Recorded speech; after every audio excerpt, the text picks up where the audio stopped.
Turma do sétimo ano, tudo bem? Bom dia, bem-vindos a mais uma aula de artes, hoje dia 24/7/2020. Tudo bem com vocês? Vamos lá, turma. A pintura no Brasil colonial. A gente vai falar um pouquinho da pintura no Brasil colonial, tá? Colocando escultura, pintura e arquitetura no meio desse início do que é o Brasil, do que foi o Brasil e do que vem a ser o Brasil referente à arte. E eu vou falar um pouquinho com vocês sobre esse tema, já lembrando para separar lápis de cor, canetinha e borracha, ou o material que vocês quiserem utilizar, tá? Para a gente poder fazer a nossa atividade artística, o nosso trabalho, tá bom? Vamos lá, turma, me acompanha aí, por favor. A pintura no Brasil colonial. Enquanto o Renascimento estava em alta na Europa, com a arte voltada para os ideais clássicos, o Brasil estava sendo colonizado pelos portugueses e, nesse contexto chamado de período colonial, o foco artístico era bem diferente. Na história da arte, este período, que se estende aproximadamente dos anos 1500 a 1822, ficou conhecido como a arte colonial brasileira. Para quem não sabe, 1500 foi o ano... Vocês sabem disso, né? Mas, repetindo, para quem não lembra, para quem esqueceu.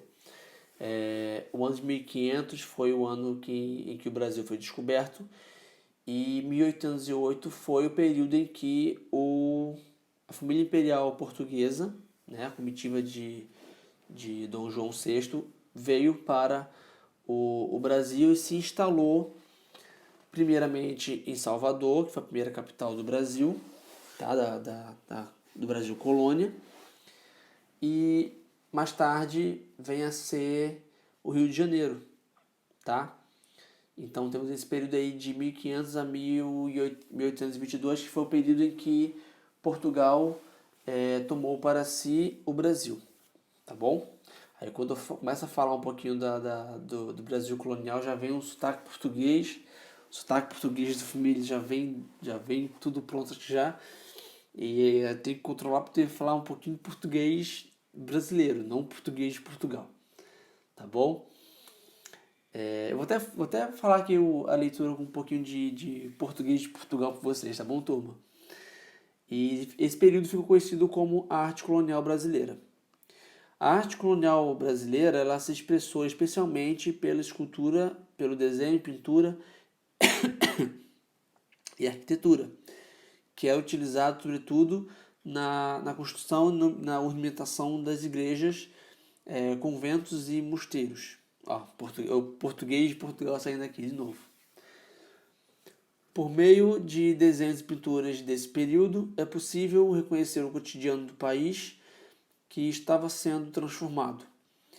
A Igreja Católica, que foi uma grande financiadora da arte na Europa, também investiu no Brasil, trazendo para cá os jesuítas responsáveis pela construção das grandiosas igrejas repletas de ouros e esculturas de santos católicos. Na arquitetura, é possível destacar as primeiras construções logo após a chegada dos portugueses no Brasil, e eram as casas bastante simples, feitas de madeiras de taipa e cobertas por palha. Com o passar do tempo, começaram a aparecer as capelas que compunham o centro das pequenas vilas formadas pelos portugueses. O início da arquitetura religiosa no Brasil se desenvolve de forma sóbria e seguiu os estilos religiosos do Brasil, que desenvolveram uma forma de fachadas geométricas, janelas simples e com decoração quase inexistente. O estilo barroco pode ser considerado e identificado no Brasil a partir do século XVII, estendendo-se para os séculos posteriores, especialmente na arquitetura religiosa.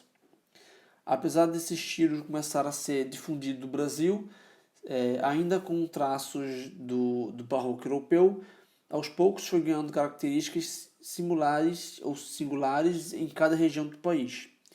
O interior dessas igrejas se destaca, sobretudo, pelo requinte, pela decoração baseada em anjos, pássaros, cachos de uvas e flores tropicais, além de esculturas em pedra-sabão ou madeira.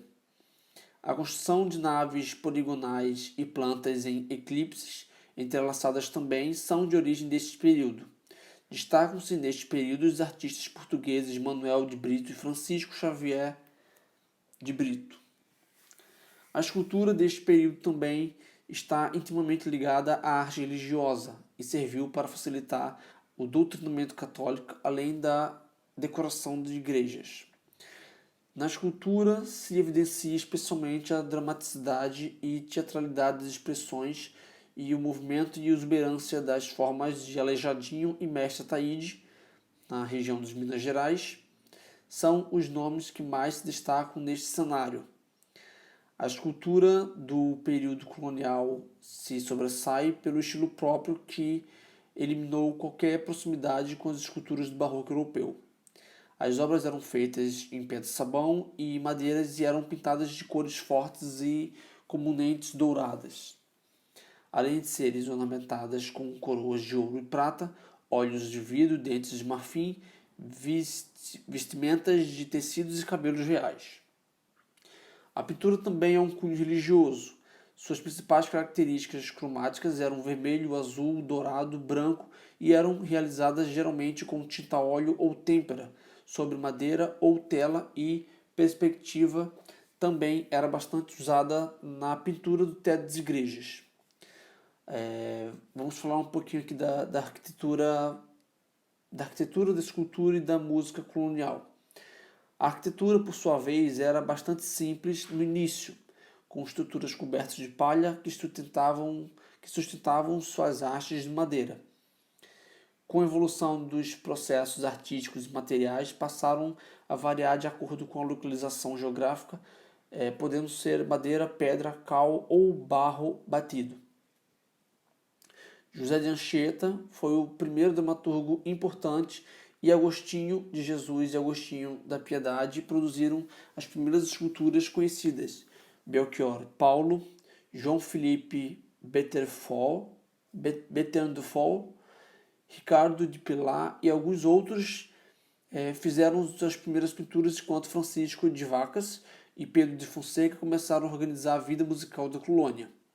Além dos gêneros de pintura europeia como a modinha, o fandango, que não é o biscoito, a ópera e o minueto, o lundu ganha importância e se torna o primeiro gênero musical brasileiro. Já Basílio da Gama e Gregório de Matos foram os primeiros poetas seculares, todos eles trabalhavam sob a influência do barroco, o estilo dominante do Brasil até o início do século XIX. Então, turma, acaba aqui nosso conteúdo foi falado um pouquinho. Eu ainda estou com sotaque português, falando um pouquinho de sotaque português com vocês. E a gente está aqui a falar de todo o processo do Brasil colonial. Claro que tem muito, muito, muito mais para ser falado, mas esse aqui é só um trecho. Próxima aula falaremos sobre o Barroco brasileiro, missão artística francesa do Brasil.